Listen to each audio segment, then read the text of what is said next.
Hey everyone, welcome back. So today I'm going to be doing my guide on my Ball Lightning Archmage build. I'm sorry this is coming out a bit late. It's because I had a few things I had to get done, and I also switched to Pledge, but I will be leaving a non-Pledge variant in the description down below. I will note that the non-Pledge variant does a lot less damage and the Pledge variant is a bit more squishy, so there's a bit of a mix, and you can't just use the same tree as the Pledge version because there's a difference in nodes as well. So I'll leave both paste bins down below. So yeah, this is the build, guys. First thoughts is that it's really feels good to play. The only thing is that it's a bit clunky. Even if you run full cast speed setup, like I've got faster casting, spell echo, and it's okay, but it's just a little bit clunky, but the damage is there. I mean, it can do all the content that you need it to do. It's just that it's a bit clunky. So first of all, we'll start off with the gear, things that you need. I will be doing I'll show you the other gear that you can use for a non-pledge setup as well. So first we'll go through the pledge setup, and there's 3 item changes for the non-pledge setup. So we're obviously running pledge over here. Try and get a high roll on the spell damage if you can. This is really expensive right now, and you do need the 6th link on the pledge because of the supported gems are supported by level 30 greater spell echo. So that's really important. That makes your mana cost even higher by a lot. As you can see, my Ball Lightning costs almost 3000 mana, which ups your damage because of Archmage. So you definitely want to get your 6th link on your pledge. That is the most powerful thing you can do. Now, for the links that we're running on the pledge, we've got slow projectiles. Now, if you feel like you don't like slow projectiles while you're mapping, you can easily swap it for like GMP over here. I will say, because we're running pinpoint, you're going to have a lot of projectiles on the screen. So it's up to you what you want to do, but I wouldn't recommend that, because if you keep slow projectiles, you will have an all-round setup without having to gem swap, and I hate gem swapping, so that's why I haven't gone for that option. Okay, so the next thing we're running here is obviously Archmage. This is your try and get level 21 if you can. Big power boost in that.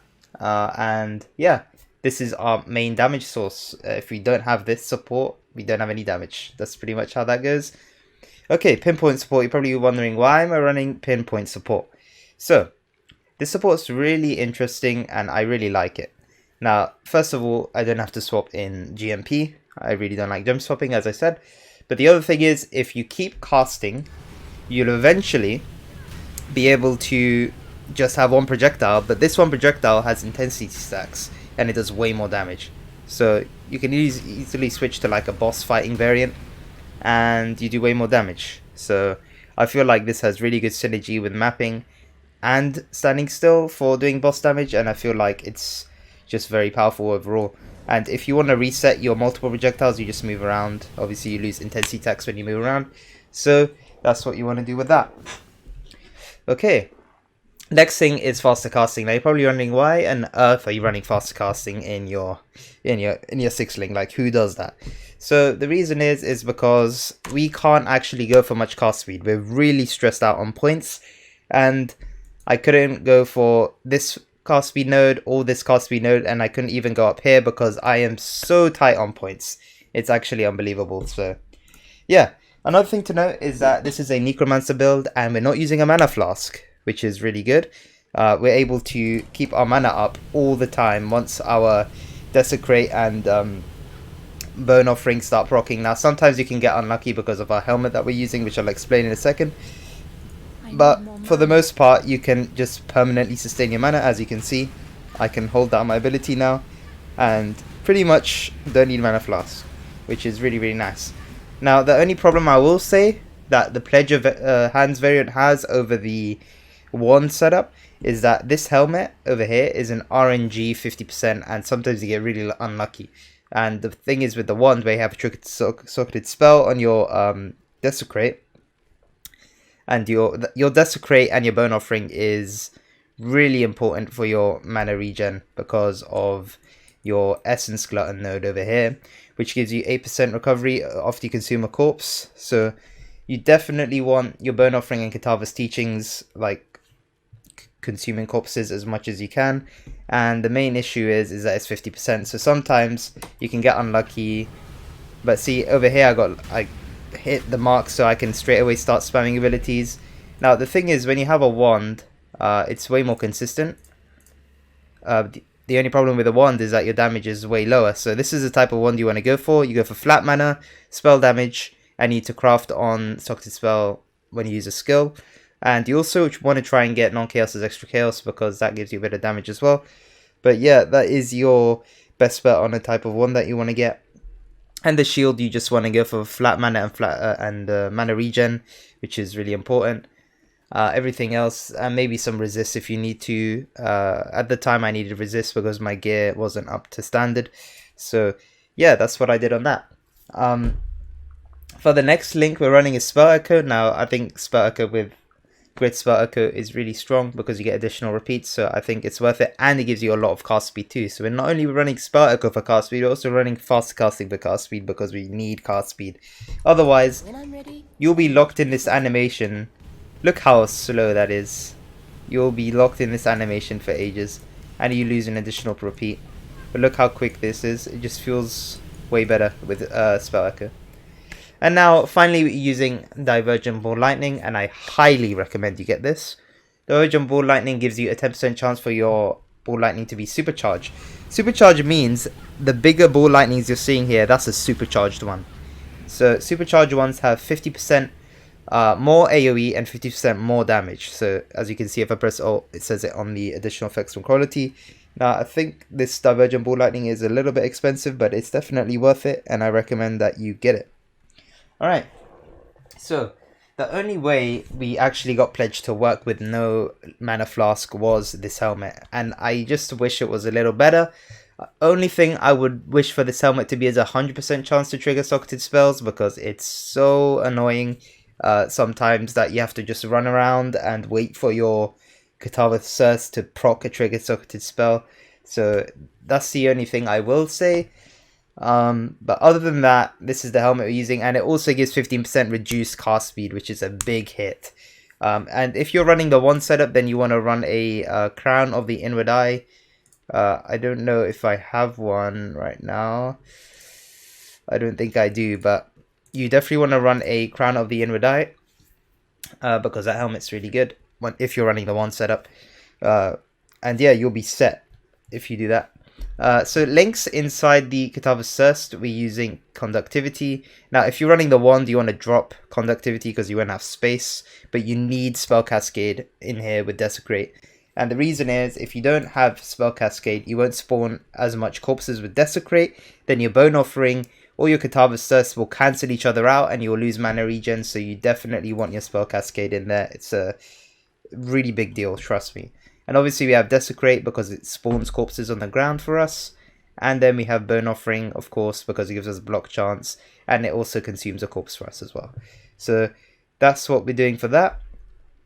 Really decent setup. Now we are running the Essence Worm setup over here with Wrath. This gives you a huge damage increase, so I highly recommend you run this. When you drop this ring, or if you don't run this ring, you will feel the damage difference. Like, you need this ring really badly, and it's not even that expensive. The only problem with this ring is that you don't get resists, right? And rings are usually a place where you get resists the most, so it's really painful to go for this ring, but it gives so much damage. Now you're probably wondering, oh, am I running Supreme Ego? Now run Supreme Ego if you're not running a Clarity Watcher's Eye, which I am running a Clarity's Watcher's Eye, so I'm not running Supreme Ego. So yeah, Supreme Ego gives you even more damage. If you're only running Wrath, make sure you're only running one aura, because they won't let you run anymore. So yeah, next up we're going on the gloves. It's just some standard gloves. Now I got increased damage with hits against shield enemies. Now this actually works because our Ascendancy over here, one of the nodes give nearby enemies are chilled and shocked. So we get shock and chill, and that means that actually works for us. We are going to be chilling enemies, so we get increased damage. I got really lucky with these gloves. I think that you don't really need that node if you can't get it. But yeah, just go for life and go for flat mana and go for resist. Those are your main stats to look for. And you do need flat mana everywhere you can get, because flat mana is just really good for this build. Next up is Stygian Vice, and it's the same deal here: flat mana, life, and resist. Also, oh sorry, I didn't talk about Linux. So we got Righteous Fire in here for a bit of extra damage. Now the build's a bit crazy on regen, so you can actually run Righteous Fire, but it will affect your regen, so you don't really want to run Righteous Fire the entire time. If you're really just one-shotting everything, then I guess you can proc it if you want, but it's not ideal. We're only really running this for Vow Righteous Fire, so you definitely just want to use that. Then we have a cast when damage taken, Wave of Conviction, and Summon Lightning Golem. Now I did have Tempest Shield on my Bond and Shield setup, but obviously we don't have a shield now, so Tempest Shield won't work. But for Summon Lightning Golem, this is really good because it gives us a tiny bit of cast speed, which is much needed. So yeah, Wave Conviction is standard for getting a lot more damage. And we do get hit on the build pretty frequently because we're blocking, and yeah, we're basically getting hit still. So this is, I mean, we're not always blocking either, so we are taking damage. Sorry, I mean, when you block, obviously you don't proc cast when damage taken, but we are getting hit like very small amounts all the time because sometimes we don't block. So yeah, cast when damage taken works really well. And then we go onto the boots. Just go for life, resist, move speed. And you might want to get some dex on here too. And as you can see, I didn't get mana because those boots didn't exist on the market. For the same amount of resist, move speed, and life with a bit of dex, there was no mana ones as well on the market. So I just went for these boots. In here, I went for a Second Wind, Flame Dash. Sorry, not Flame Dash. Sorry, Second Wind, Increased Duration, Arcane Cloak, Arcane Surge. Now, as you can see, this insta-procs Arcane Surge and Arcane Cloak and gives us a really long duration. You do want to get 20% on your increased duration support if you can, because it will increase the duration even more. And it feels really good if you have it in this 4-link, if possible. And our cloak over here isn't 6-linked. We just have Flame Dash, Second Wind, Faster Casting, Clarity. That doesn't even need to be linked to anything over here. And then we've got Sigil of Power and Blood Rage. Blood Rage helps to generate frenzy charges in fights, or like at the beginning of a map. It's really good. It increases your damage for the rest of the map pretty much. And Sigil of Power is really good when you're about to fight a boss and you want to just break them down, and you will start to get a lot of damage because it gives you increased mana cost. Really, really powerful. And you want to run Cloak. This is pretty much the best cloak, or not best cloak, the best armor you can use with this build. It just has everything you'd want. And it makes us really, really tanky. So you definitely want to run that. And then for this ring, it's just Dex, Life, Flat Mana, I crafted on, and Resists.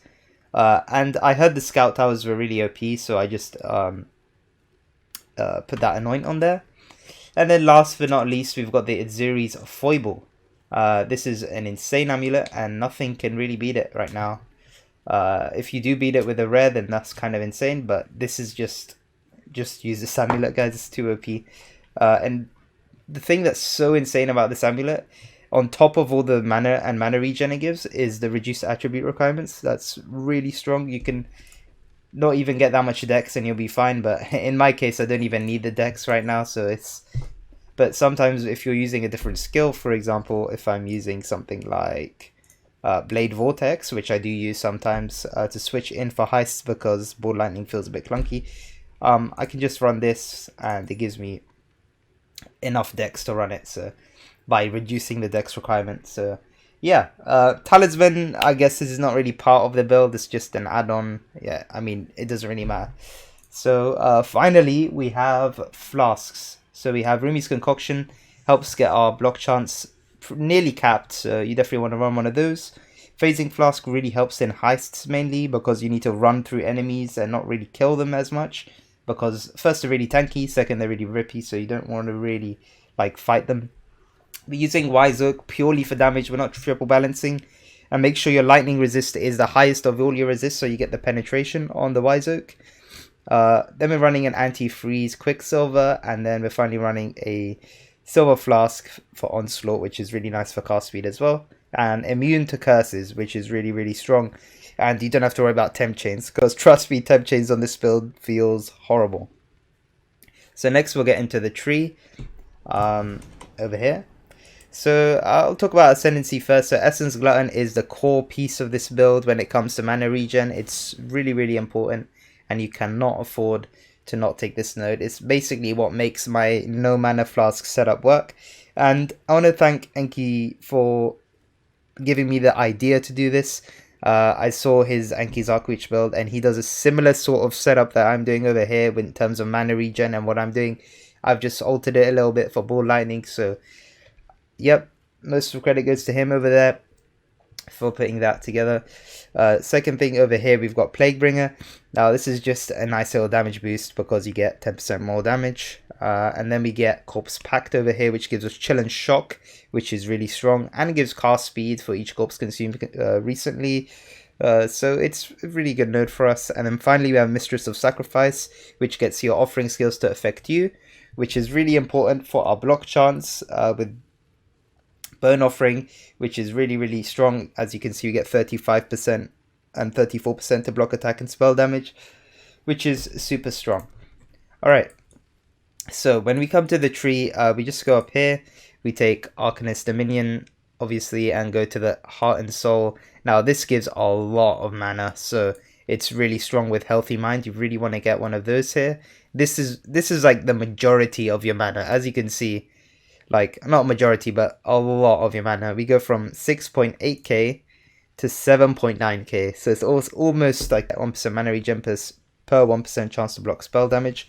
That's super strong because we get a lot of mana regen. We almost have capped spell blocks, so we have, like, if it was capped, it would be 75% increased mana regen, which is crazy. Really crazy. And then Prodigal Perfection, which is also spell damage up to 100 max mana, up to 40%, so we maxed out on that. We take this block node. Now on the wand variant, you actually want to take this one, the wand shield one, but since we're running the staff over here, we take these nodes. Take this all for mana. It's literally all for mana and maybe a tiny bit of resist over here. This node is super good for a little bit of mana and mana recovery or whatever. And then we get mana regen over here. So yeah, and then we take EO. Now we don't go for any crit multi, so we just take EO and we forget about crit multi and just hard scale as much mana as we can and life, so that we don't have to worry about multi at all. Now something really weird that we do here, which is kind of insanely strong, is run a Transcendent Mind. Now, this got changed last league, I believe, and now it gives 3% increased mana recovery rate per 10 intelligence allocated. So we're getting a lot of mana recovery over here, which is crazy, right? This is a lot of mana recovery, and you do lose mana recovery if you have unallocated intelligence. So we only have 1 point here, which is unallocated. So we're getting a lot of mana recovery, and it's actually giving more than the Watcher's Eye, which is crazy, by the way. Now, you probably want to get a Clarity Watcher's Eye, which gives you 10% from taken from mana instead of life. But that's really expensive to get that and the recovery rate. So I decided to go for a recovery rate because I felt tanky enough already. So it's completely up to you guys what you do with that. And then we take Forethought. This is a really crazy node because it gives you increased mana cost of skills, which ups your damage even more. Quick recovery for some life and all that mana. And this gives regeneration as well. We're just trying to stack as much mana and mana regen and life as possible on the tree. Then we go down through Shaper, which is a really good node. And we go ahead and take Agnostic. You can just really get away with being stupid with Agnostic with this build. Then we go ahead and take some mana over here. Now, we take the whole Constitution. We're probably thinking, oh, my life is really low. But that's kind of how it is on Archmage builds. Like, everyone on Ninja as well, they only go from 3 to 4k life, and that would be it. So this is as much as I could get at this time with my current setup. So I do take as much life as I can. It's just that I can't get any more. So yeah, and then we go down here to Battle Rouse, which is a really nice, and gives you 10% taken as mana over 4 seconds when hit. So that's another really crazy node with some mana as well. We go ahead and anoint Steel with Stance. Now, you can anoint something else if you want, but this is a really nice node because I was lacking a bit of block attack damage, and gives you better damage as well, gives you 600 armor if you block recently. So It's actually okay. I mean, it's not a great node. You can definitely go ahead and get something else. Suggestions would be maybe like Divine Judgment, or another one that's pretty good is Undertaker. I did have that before, but I wanted to get my my block as high as possible, so that's the one I went for.